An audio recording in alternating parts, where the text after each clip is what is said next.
Bismillahirrahmanirrahim. Assalamualaikum warahmatullahi wabarakatuh. Alhamdulillah, wassalatu wassalamu ala rasulillah wa ala alihi wa ashabihi wa mawalah. Sebelumnya mari kita awali taklim kita pada malam hari ini dengan memperbaharui syahadat dan kemudian berdoa, berzikir untuk memohon keridhaan Allah Subhanahu wa taala. Bismillahirrahmanirrahim. Asyhadu an la ilaha illallah wa asyhadu anna Muhammadar Rasulullah. Raditu billahi rabba wa bil islami dina wa bi Muhammadin nabiyya wa rasula. Rabbi zidni ilma warzuqni fahma. Amin. Alhamdulillah, wassalatu wassalamu ala rasulillah wa ala alihi wa ashabihi wa mawalah. Qala Allah Ta'ala fil Qur'anil Karim, a'udzu billahi minasyaitonir rajim.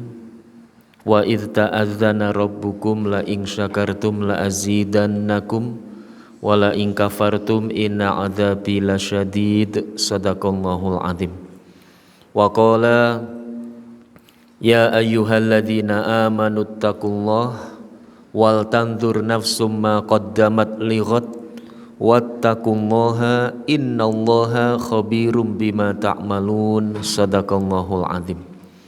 Wa qala Rasulullah sallallahu alaihi wasallam ightanim khamsan qabla khamsin sababaka qabla haramika wa sihhataka qabla saqamika wa ghinaka qabla fakrika wa faraghaka qabla sughlika wa hayataka qabla mautika.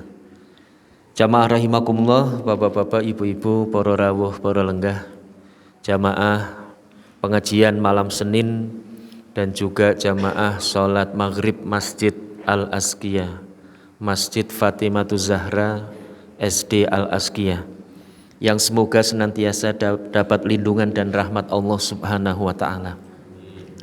Yang pertama dan yang paling utama pada malam hari ini, mari kita senantiasa bersyukur. Jangan lupa berbahagia. Sebetulnya bahagia itu sangat sederhana, yaitu dengan cara mensyukuri nikmat-nikmat Allah Subhanahu wa taala. Dalam keadaan apapun, dalam keadaan bagaimanapun, ketika kita bersyukur atas nikmat Allah, maka sungguh Allah akan menyampaikan atau melaksanakan janji-janjinya. La in syakartum la azidannakum. Kalau kalian bersyukur, maka sungguh akan aku tambah nikmat-nikmatku atas kalian. Pada malam hari ini, ibu-ibu, bapak-bapak, dari tadi siang hujan. Ketika malam tahun baru atau menjelang tahun baru kok hujan, kira-kira bapak-bapak, ibu-ibu mengucapkan alhamdulillah hujan atau lah tahun baru ya udan. Alhamdulillah apa lah ibu-ibu? Alhamdulillah. Hujan tetap hujan, meskipun kita mengeluh, hujan tetap hujan. Meskipun kita mengeluh, ketika hujan kemudian kita bersyukur, maka batin kita akan terasa ringan. Coba kalau kita sudah punya rencana, sudah punya acara, tiba-tiba hujan, kita lebih banyak pasti mengeluh. Khuliqal insan halu'a. Manusia itu diciptakan dengan banyak berkeluh kesah. Jadi banyaknya berkeluh kesah. Maka tadi ketika saya berangkat dari rumah ke pengajian, hujan. Saya di perjalanan itu senantiasa mengucapkan alhamdulillah hujan, alhamdulillah hujan. Di samping alhamdulillah untuk diri saya sendiri, juga alhamdulillah hujan karena biasanya tahun baru itu kan banyak hal-hal yang tidak baik nggih bapak-bapak, ibu-ibu nggih. Kembang api, pesta pora, belum yang lainnya. Maka saya alhamdulillah dengan adanya hujan berarti meminimalisir sesuatu yang tidak baik. Tapi begitu lewat di alun-alun, nah, tadi mau ke Sudagaran nggih. Tadi begitu lewat alun-alun melihat para pedagang sudah mempersiapkan dagangannya, gitu. Para pedagang sudah wis repot menanti tahun baru. Saya harus alhamdulillah nopo innalillah, gitu. Ketika melihat para pedagang, kalau seandainya hujan terus sampai nanti malam kan akan mengurangi paling tidak sedikit omsetnya. Itu kita alhamdulillah nopo innalillah nih kak ibu-ibu bapak-bapak. Tetap alhamdulillah ya. Alhamdulillah hujan. Jadi insya Allah dengan alhamdulillah akan semakin berkah atau semakin ditambah. Ini jamaah rahimakumullah, kesyukuran kita pada malam hari ini. Yang kedua, kesyukuran kita bahwa malam hari ini kita dibimbing oleh Allah seperti di dalam surat Al-Baqarah 257. Allahu waliyul ladzina amanu. Allah lah pembimbing bagi orang-orang yang beriman.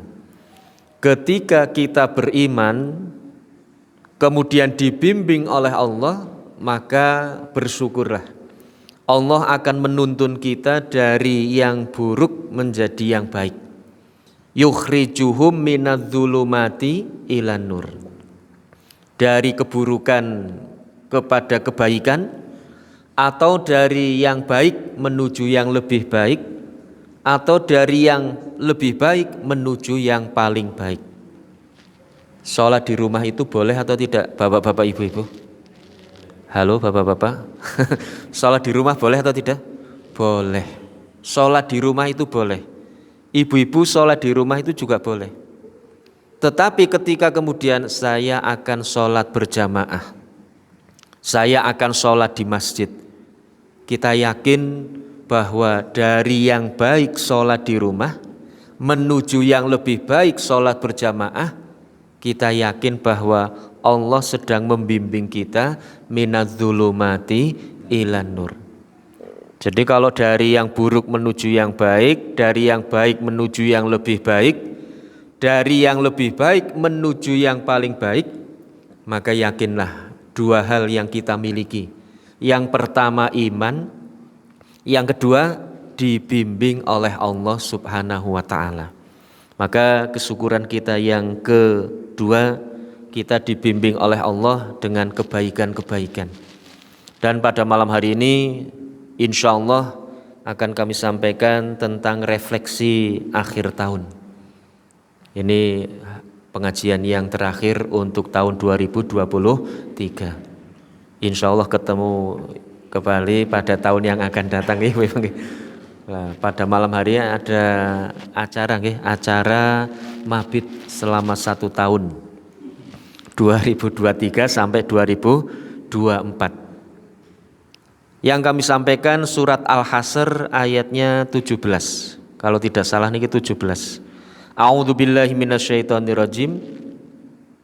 Ya ayyuhalladzina amanuttaqullaha wal tanzur nafsum ma qaddamat lighad wattaqullaha innallaha khabirum bima ta'malun.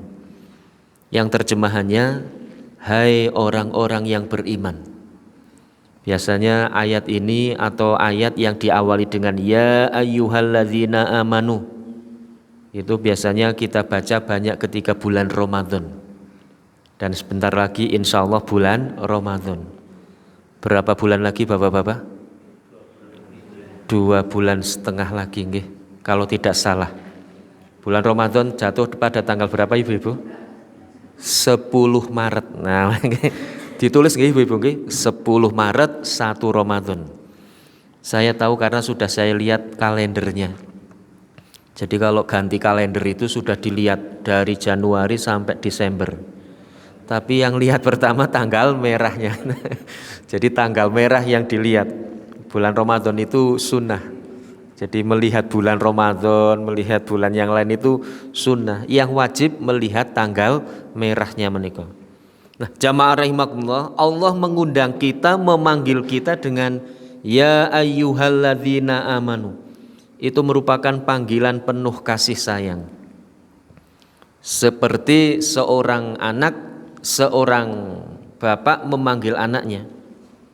Kalau seorang bapak memanggil anaknya dengan kalimat ya bunayya, itu berarti panggilan wahai anakku sayang. Jadi kalimat bunayya itu merupakan wujud dari kasih sayang atau kecintaannya seorang tua kepada anaknya. Ya ayyuhalladzina amanu. Kemudian yang kedua, ya ayyuhalladzina amanu taqullah, bertakwalah kepada Allah. Takwa biasanya diterjemahkan, dimaknai sebagai takut, taat, atau khawatir dengan azab Allah. Tetapi ada satu pertanyaan dari seorang sahabat yang ketika itu bertanya kepada Ibnu Mas'ud. Kemudian bertanya, apa itu takwa? Yang ditanya itu justru malah menjawab dengan berbalik bertanya. Wahai penanya, apa yang kau kerjakan ketika engkau berjalan di tengah jalan yang penuh dengan bahaya, di tengah jalan yang penuh dengan rintangan, di tengah jalan yang penuh dengan lubang di mana-mana dan bahaya? Maka yang bertanya ini menjawab pertanyaan, saya berjalan dengan penuh kehati-hatian. Maka Ibnu Mas'ud pun kemudian menjawab, itulah yang namanya takwa. Jadi intinya dari pertanyaan sahabat ini atau dialog sahabat ini menunjukkan bahwa takwa itu adalah menjalani kehidupan kita penuh dengan kehati-hatian. Kenapa? Karena di dalam perjalanan hidup kita itu banyak sekali rintangan, banyak sekali bahaya, banyak sekali sesuatu yang bisa menjerumuskan kita. Maka kita harus penuh dengan kehati-hatian. Kalau sahabat Umar bin Khattab menggambarkan takwa itu seseorang yang berjalan di tengah hutan, banyak binatang buas, banyak binatang yang berbisa, yang siap menerkam kita. Maka kemudian sahabat Umar menjawab, saya kalau berjalan di tengah hutan yang seperti itu, maka pasti saya berjalan dengan penuh kewaspadaan, berjalan dengan penuh kehati-hatian. Jangan sampai ada binatang buas yang menerkam. Jamaah rahimakumullah, maka kalau kita ibaratkan bahwa kehidupan itu adalah perjalanan, maka perjalanan itu penuh dengan mara bahaya. Kita harus penuh dengan ketakwaan untuk menjalaninya. Fattakullah, itu yang pertama. Ya ayyuhalladzina amanu taqullah. Yang kedua, bahwa takwa itu merupakan modal utama dan sebaik-baik bekal mengarungi kehidupan kita supaya kita selamat dunia dan akhirat. Maka Al-Quran pun menyampaikan, wa tazawwadu fa inna khairuz zadit taqwa, dan berbekallah, sesungguhnya sebaik-baik bekal adalah takwa. Baik bekal hidup di dunia, apalagi bekal hidup di akhirat. Fattakullah. Yang ketiga, wal tanzur nafsum ma qaddamat lighad, dan setiap kalian untuk melihat apa yang sudah dikerjakan, apa yang sudah dikumpulkan, apa yang sudah ditabungkan. Jadi kita itu sudah punya bekal apa, sudah punya tabungan berapa untuk masa depan. Tetapi masa depan yang kita persiapkan bukan masa depan dunia. Lihat masa depan di dunia, bukan masa depan di dunia, tetapi masa depan di akhirat. Karena sesungguhnya masa depan di dunia itu nisbi atau semu, nggih Bapak-bapak, Ibu-ibu nggih. Jadi masa depan di dunia itu seperti kita berdoa di dalam doa iftitah. Satu saja, Allahumma ba'id baini wa baina khotoyaya kama ba'ada bainal masyriqi wal maghrib. Ya Allah, jauhkanlah antara diriku dengan kesalahan-kesalahanku Sebagaimana engkau menjauhkan antara timur dan barat.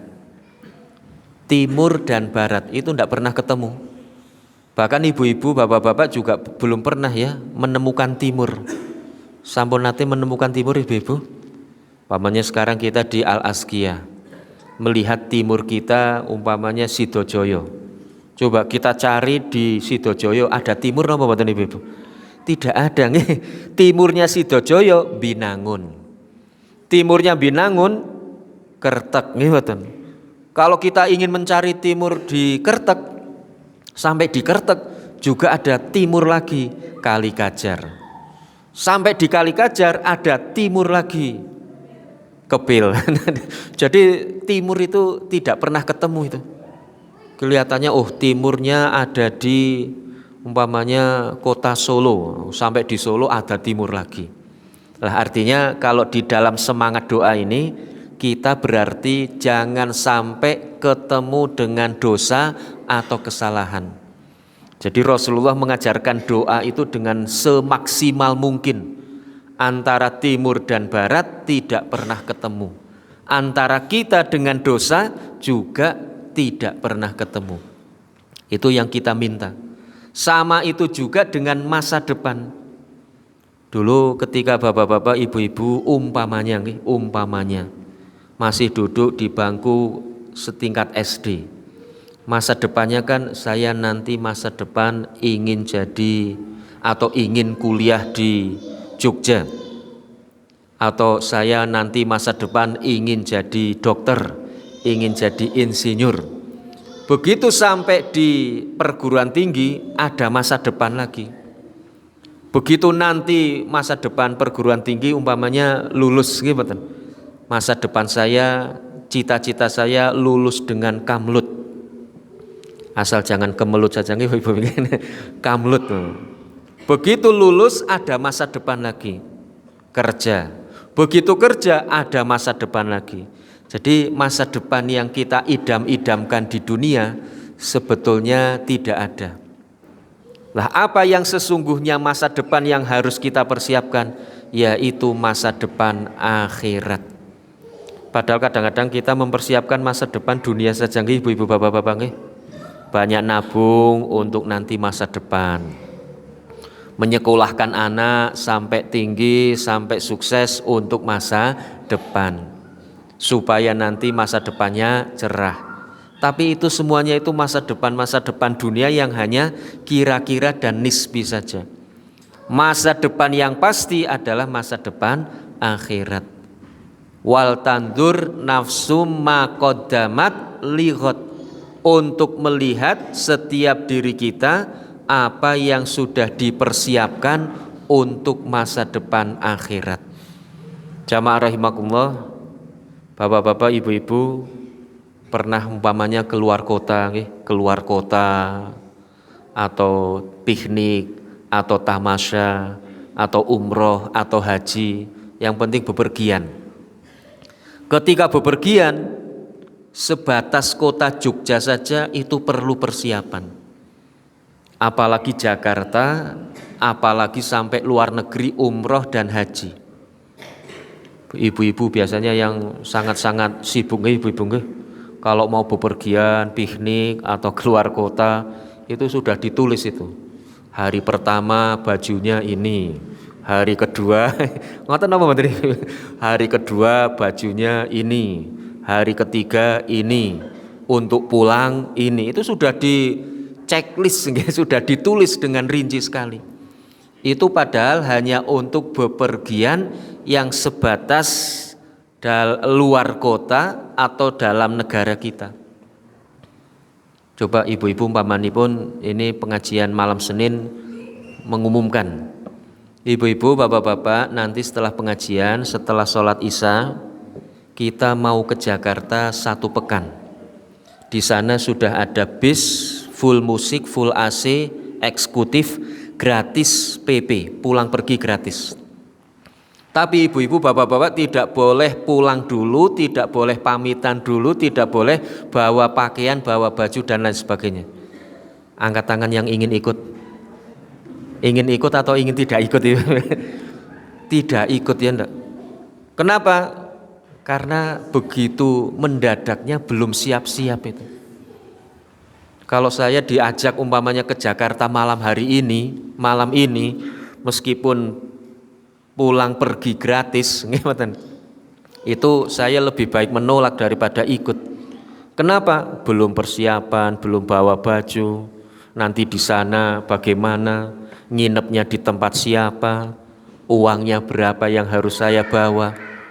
Itulah gambaran ketika kita mengadakan satu perjalanan belum ada persiapan. Maka Allah menyampaikan fattakullah, persiapan yang pertama adalah takwa kepada Allah. Persiapan yang kedua melihat apa yang sudah kita kerjakan, apa yang sudah kita kumpulkan, kita laksanakan untuk masa depan di akhirat. Kalau kita membayangkan akhirat itu, otak kita tidak mampu menikah. Di dalam surat Al-A'la Allah menyampaikan wal akhiratu khairu wa abqa. Dan yang namanya akhirat itu lebih baik dan lebih abadi. Lebih baik dan lebih abadi. Lebih baiknya dan lebih abadinya Rasulullah menggambarkan. Ketika ada seorang sahabat ingin menggambarkan atau membandingkan dunia dan akhirat, Rasulullah memerintahkan, celupkan 5 jari kalian di tengah samudera. Jadi nanti ibu-ibu, bapak-bapak, kalau suatu saat piknik ke Parangtritis atau ke Manganti atau ke Baron atau ke pantai manapun, coba kita bandingkan dunia dan akhirat. Menyelupkan 1 jemari kita, kemudian angkat jari kita, 1 tetes air yang menetes dari jari kita, ini 1 tetes, itulah dunia. Sementara samudra lautan itu akhirat, Masya Allah. Jadi ibarat kita kalau ingin mengetahui bandingan dunia dan akhirat, seperti kita ingin tahu Samudra Hindia, Samudra Pasifik, samudra di dunia ini ada berapa tetesan dari jemari kita. Kira-kira sanggup napa mboten ibu-ibu bapak-bapak menghitung samudra dengan sak tetes, 2 tetes, 3 tetes, tidak selesai nggih. Artinya kita tidak mampu menggambarkan akhirat itu sampai kapan, akhirat itu nikmatnya seperti apa, Masya Allah. Maka jamaah rahimakumullah, mari kita persiapkan bukan hanya persiapan dunia, tetapi juga paling utama adalah untuk persiapan akhirat kita. Kalau tidak mampu menghitung samudra lautan, ya nanti suatu hari yang dekat-dekat saja nggih bapak-bapak nggih, Telaga Menjer. Telaga Menjer niku pinten tetes. Mbok nate ngitung dereng Pak Ahmad nggih. Berapa tetes? Atau kalau terlalu besar ibu-ibu, kalau besok mau mandi, maka kolamnya itu, air di dalam kolam itu dihitung berapa tetes itu, Masya Allah. Air di dalam kolam saja kita sudah tidak mampu menghitung berapa tetesan. Maka jamaah rahimakumullah, jangan lupa kita untuk berniat apapun yang kita kerjakan adalah untuk akhirat kita, bukan hanya untuk dunia. Kenapa? Karena ketika kita mendapatkan akhirat atau ingin akhirat, insya Allah dunia kita akan dapat. Tetapi kalau hanya ingin dunia, akhirat kita lewat. Ini tentang kesyukuran kita. Kemudian saya ingin membacakan saja menika nggih refleksi akhir tahun. Saya malah mendapatkan di grup Muhammadiyah ini, Pak Mukhtaruddin Abbas yang mengirim ini. Sangat bagus sekali, mungkin bapak-bapak ibu-ibu sudah ada yang mendapatkan. Tahun baru bukan sesuatu yang spesial. Bapak-bapak ibu-ibu, biasa saja. Hari-hari kita juga sama saja 24 jam. Mungkin spesialnya mungkin besok libur bapak-bapak ibu-ibu. Tetapi yang pertama, tahun baru bukan sesuatu yang spesial. Yang spesial bukan jam 12 malam. Tetapi yang spesial adalah sepertiga malam yang terakhir. Maka saya sangat memberi apresiasi yang baik kepada panitia pengajian malam Senin akan mengadakan mabit tahun baru. Ini kenapa? Karena kadang-kadang tahun baru itu bukan untuk merefleksi diri kita, tetapi kadang-kadang lebih banyak hura-huranya. Maka yang pertama, bukan jam 12 yang spesial, tetapi sepertiga malam yang terakhirlah yang spesial.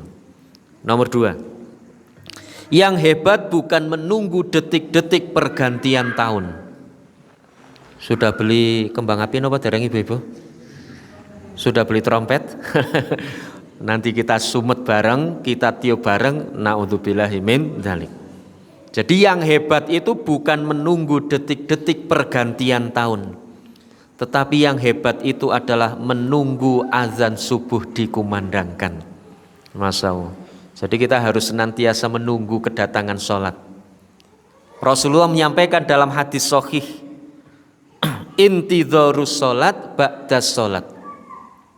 Jadi menunggu sholat setelah sholat itu merupakan kafaratun ma bainahunna, penghapus dosa di antara keduanya. Jadi supaya kita menjadi orang hebat dan senantiasa diampuni dosa-dosa kita, mari kita tunggu sholat isya setelah sholat subuh. Minta maaf, sholat isya setelah sholat maghrib. Tadi kita sholat maghrib, ibu-ibu. Setelah sholat maghrib kita tunggu kedatangan sholat isya. Setelah sholat isya kita tunggu kedatangan sholat subuh. Terus selanjutnya begitu. Setelah sholat subuh kita tunggu kedatangan sholat zuhur. Setelah zuhur sholat asar. Setelah asar sholat maghrib. Terus saja itu. Pernah ada ibu-ibu yang bertanya, lah Ustadz, nunggunya bagaimana dan di mana? Apakah di masjid terus kita tunggu tanpa beraktivitas? Apakah di masjid menunggu tanpa kegiatan yang lain? Tidak, nggih Bapak-bapak, Ibu-ibu. Yang dimaksud menunggu itu yang pertama, setelah sholat maghrib kita punya satu keinginan. Nanti saya akan sholat berjamaah juga di Masjid Fatimatuz Zahroh umpamanya. Nanti setelah sholat isya,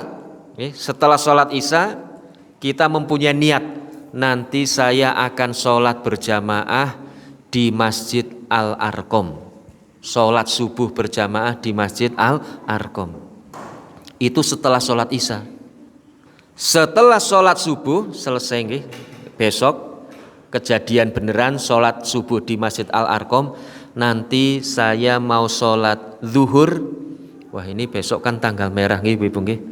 Tanggal merah. Umpamanya mau berlibur piknik keluar kota ke Jogja. Nanti saya mau ke Jogja. Kira-kira zuhurnya sampai di Salaman. Bismillah, saya akan sholat zuhur di Salaman, kanan jalan ada masjid bagus sekali. Namanya Masjid Al-Hadi umpamanya nggih. Itu senantiasa kita niatkan itu sudah dihitung sebagai orang yang menunggu kedatangan sholat. Tapi biasanya ibu-ibu kalau mau keluar kota yang diperhitungkan apa ibu-ibu? Pak, besok kita mau ke Jogja. Itu di Salaman dekat Borobudur ada mie goreng enak sekali. Ada mie goreng enak sekali. Wah, nanti mampir sana ya Pak. Bukan ada masjid indah sekali, masjid bagus, bersih sekali, kita sholat jamaah di sana, tidak.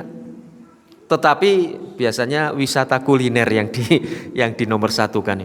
Nanti ketika pulang, Pak, kita pulangnya lewat utara saja ya. Nanti mampir di Blabak sana ada kupat tahu nomor 1. Ngoten apa mboten Ibu? Kadang-kadang ngoten nggih mboten. Jadi pulang berangkatnya mie goreng Magelangan, pulangnya kupat tahu nomor 1. Nah, ini kebanyakan kita seperti itu. Maka jamaah rahimakumullah, mari ketika kita bepergian atau ketika kita mengadakan satu perjalanan, yang kita eling-eling pertama kali itu adalah masjid. Itu yang dihitung sebagai orang yang menunggu sholat setelah sholat. Dan dosa-dosa di antara zuhur, asar, maghrib, isya subuh, dosa-dosa kita akan diampuni oleh Allah Subhanahu wa ta'ala ketika kita menunggu sholat setelah sholat. Kenapa? Karena orang yang menunggu itu kan biasanya konsentrasi, nggih bapak-bapak ibu-ibu nggih. Menunggu giliran dokter, umpamanya periksa dokter. Itu kan biasanya melihat giliran orang lain terus nggih. Giliran kita nomor 57. Dipanggil giliran sebelum kita. Begitu keluar ditanya, "Pak, jenengan nomor pinten?" "Nomor kalih welas." Saya 57, masih lama sekali. Terus saja konsentrasi itu. Ada yang masuk ditanya lagi, ada yang masuk ditanya lagi. Tidak mungkin orang yang sedang menunggu giliran masuk ke ruang periksa dokter, kemudian sempat jalan-jalan, sempat bermain-main, sempat meninggalkan tempat, itu tidak mungkin. Pasti dia akan menunggu kedatangan gilirannya. Begitu gilirannya datang, apa yang terjadi? Alhamdulillah, giliran saya masuk ke ruang periksa. Maka ketika kita menunggu kedatangan sholat, datang waktu sholat, pasti kita akan mengatakan, alhamdulillah sudah zuhur, alhamdulillah asar. Tidak mungkin ketika orang menunggu kemudian datang yang ditunggu, lah dene wis luhur, ngoten nggih. Lah dene wis asar, tidak mungkin. Pasti dia akan menyambutnya dengan penuh kebahagiaan dan kegembiraan. Mbok yao itu napa nggih? Bahasa Indonesia nipun napa, Pak? Mbok yao. Mbok itu ibu, ya.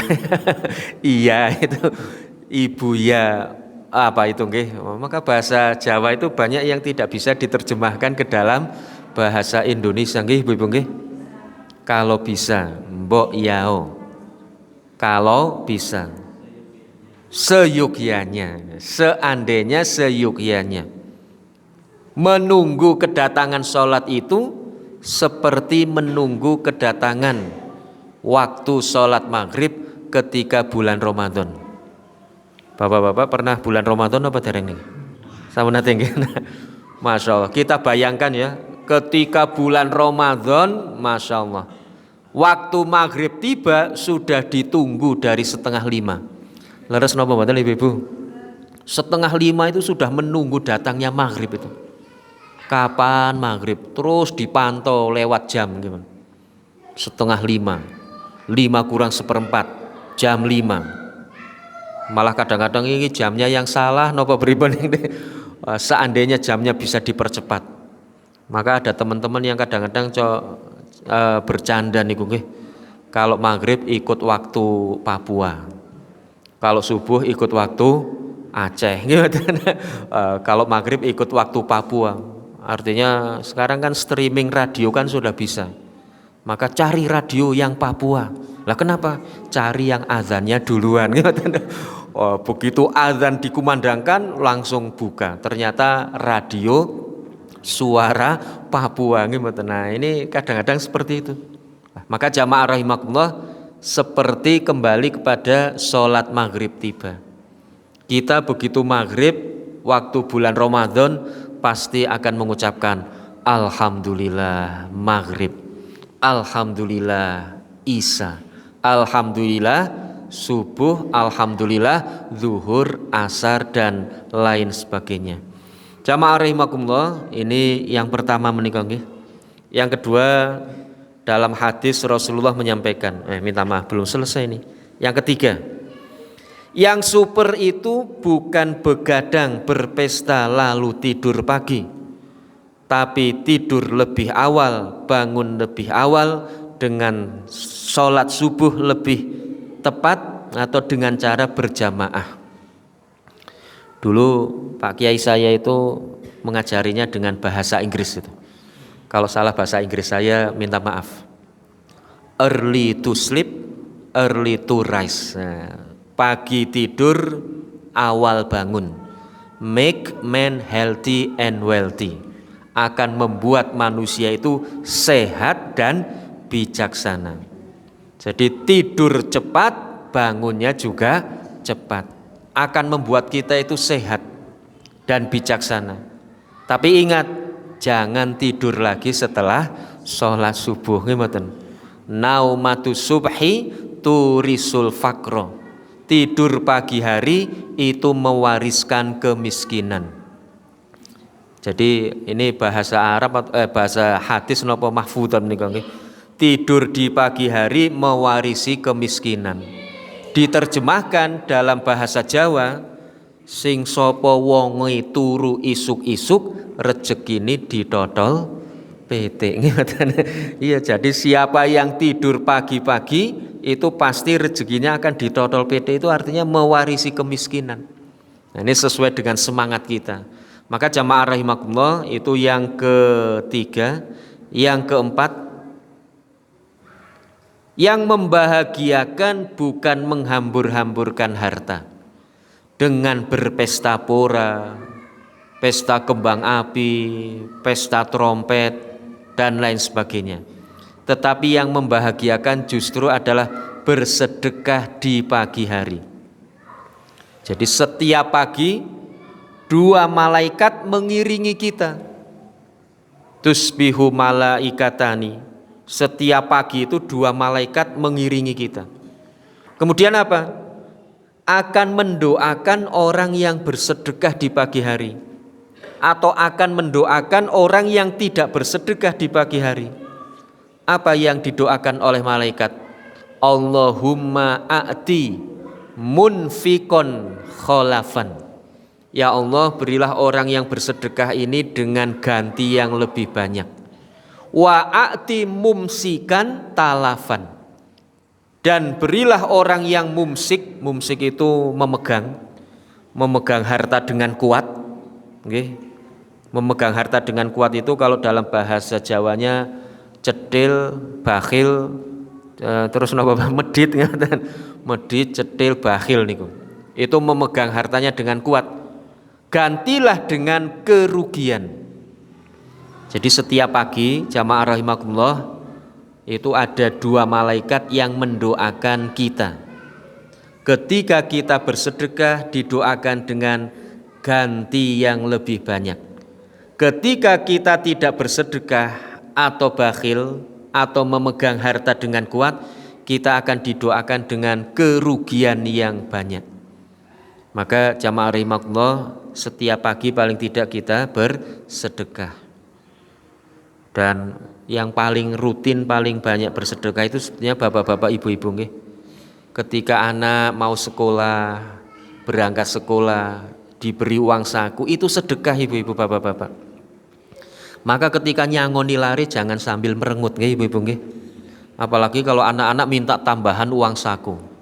Minta uang, Bu, uang saku berapa? 10.000. Tambah ta, sambil merengut. Bocah jajan wae. Jangan sambil merengut. Kalau merengut jangan dikasih dulu. Nunggu tidak merengut nggih Ibu nggih. Kalau sudah tidak merengut,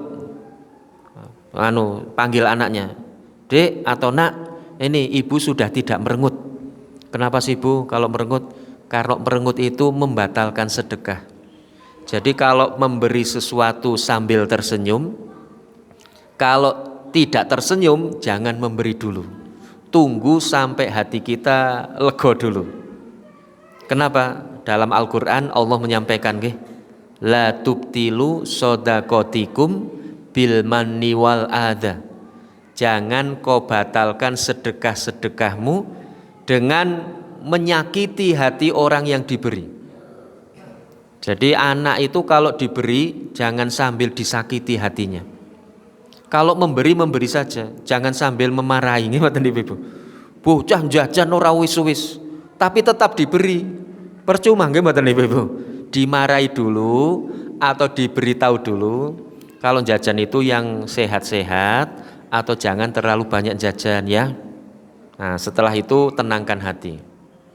Ikhlaskan dulu, baru kemudian sangoni, nggih ngoten Ibu. Jadi kalau marah silakan, tapi jangan sambil memberi. Kalau memberi jangan sambil marah.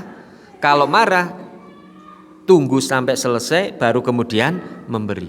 Itu bahasa Al-Qur'annya, jangan kau batalkan sedekahmu dengan menyebut dan menyakiti hati orang yang diberi.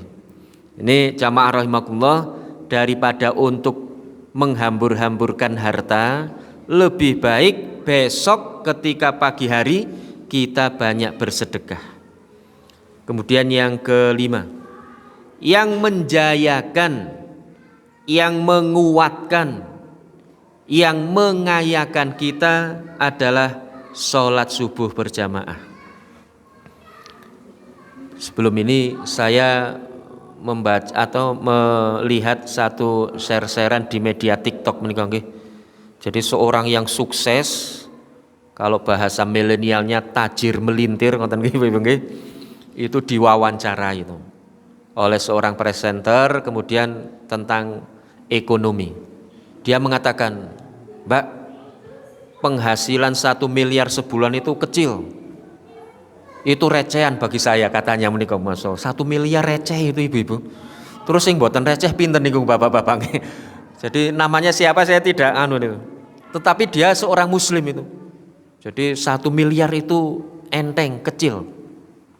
Terus kalau bapak berapa? Oh, kalau saya lebih dari 10 miliar katanya. Loh, terus caranya bagaimana? Gampang. Caranya tulis. Yang pertama tadi, tidur lebih awal. Jangan sampai begadang. Apalagi yang sudah sepuh-sepuh ini, jangan sampai lebih dari 10:30. Gimana nih? Pokoknya jam 10, jam 9 itu harus sudah istirahat, nggih, bapak-bapak, ibu-ibu, nggih. Tidak usah begadang. Terus setelah tidur lebih awal, bangun jam 00. Jam 00 niku jam pinten ibu-ibu, bapak-bapak? Jam 12. Setelah bangun jangan tidur lagi.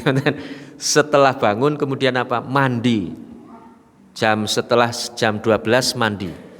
Ini jangan khawatir tidak sehat. Ada Pak Dokter nggih. Jam 12 lebih kan boleh mandi nggih Pak Dokter nggih. Boleh itu, jangan tidak menyakitkan. Jadi mandi jam lebih dari jam 12 itu justru malah menyehatkan. Leres Pak Dokter? Leres nggih. Tapi jangan tidur, jangan mandi kurang dari jam 12. Jam 11 malam, jam 10 malam jangan, ini berbahaya. Tapi lebih dari jam 12 justru malah menyehatkan. Setelah mandi lebih dari jam 12 jangan tidur lagi. Tetapi apa? Sholat malam, sholat tahajud. Setelah itu kemudian baca Al-Quran sampai sholat subuh. Begitu azan subuh dikumandangkan, sholat 2 rakaat qobliyah, kemudian sholat subuh berjamaah. Apa kata beliau? Sholatul fajri khairum minad dunya wa ma fiha. Nggih. Sholat subuh, sholat fajar berjamaah lebih utama dari dunia dan isinya. Masya Allah. Dunia dan isinya. Saya sebelum itu juga melihat share-sharean. Yang paling kaya katanya Raja Brunei Darussalam, Sultan Hasan Al-Bolkiah, Hasanah Bolkiah. Mobil Ferrarinya ratusan. Ada yang punya Ferrari napa mboten teng nggih? Bufat Ferrari napa nggih? Nggih mboten. Ratusan itu punya Hasanah Bolkiah. Masalah orang terkaya. Itu jamaah rahimakumullah belum ada apa-apanya ketika dibanding dengan dunia dan isinya. Nggih bapak-bapak, ibu-ibu, kalau ingin jadi miliarder, ingin jadi triliuner, subuh berjamaah di masjid diawali dengan 2 rakaat qobliyah. Itu kekayaan dan kejayaan. Yang kedua, Erdogan, presiden Turki, itu mewajibkan seluruh aparat negara, ASN, swasta dan lain sebagainya untuk sholat subuh berjamaah. Tidak main-main, gimana? Mewajibkan kok subuhan berjamaah. Coba bapak-bapak, ibu-ibu, kalau diwajibkan oleh Pak Bupati umpamanipun, Pak Afif Nur Hidayat umpamanipun mewajibkan seluruh ASN harus subuh berjamaah di Masjid Jami. Kira-kira banyak yang angkat tangan bersedia atau angkat tangan untuk izin mencari mencari alasan nggih Ibu nggih. Erdogan mampu untuk mewajibkan ASN-nya, aparatur negaranya, baik swasta maupun negeri, untuk subuhan berjamaah. Maka ada seorang ulama yang menyampaikan, ini Hasan Albana atau Profesor Dr. Hamkam nih. Jadi umat Islam akan berjaya kembali seperti awal-awal kejayaan Islam ketika subuhnya sudah sama dengan Jumatnya. Jadi sholat subuhnya sudah sama dengan jamaah sholat Jumat. Kalau di Masjid Al-Azkiyah ini kira-kira Jumatnya penuh napa mboten Pak Amir nih? Penuh nggih? Alhamdulillah. Alhamdulillah penuhnya. Masjid Al-Azkiyah penuh, Masjid Jami penuh, Masjid Al-Arqam juga penuh, Al-Mansur juga penuh. Kita akan kembali hebat jaya seperti dulu kala ketika subuhnya sudah sama dengan Jumatnya. Siap napa mboten Bapak-bapak? Ibu-ibu, jadi meramaikan sholat subuh berjamaah. Kenapa? Karena sholat subuh itu memang hebat menikah. Yang terakhir di dalam refleksi akhir tahun ini kami menyampaikan yaitu yang keenam. Yang luar biasa bukan mendeklarasikan harapan saat kembang api memuncak. Okay. Jadi yang hebat itu bukan saya tahun depan akan ini, saya tahun depan harus ini, saya tahun depan harus memiliki ini, tidak. Tetapi yang hebat adalah kita memanjatkan doa di sepertiga malam ketika tatanazzalu alaihimul malaikah, ketika turun ke langit bumi ini para malaikat atas perintah Allah Subhanahu wa taala yang akan memberikan tiga hal nih. Akan memberikan apa yang kita minta, akan mengampuni apa yang kita mohon ampunkan, akan menerima tobat-tobat kita semuanya. Maka jamaah rahimakumullah, tahun baru tidak istimewa, yang istimewa adalah perlakuan kita terhadap keseharian kita.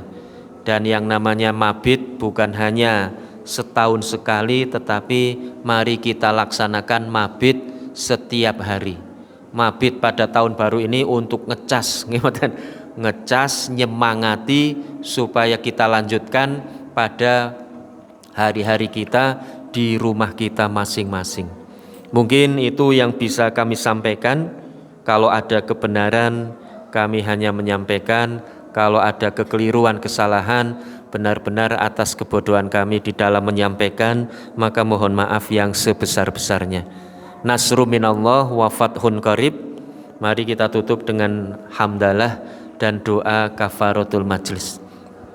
Alhamdulillahi rabbil alamin. Subhanakallahumma wa bihamdika asyhadu an la ilaha illa anta astaghfiruka wa atubu ilaik.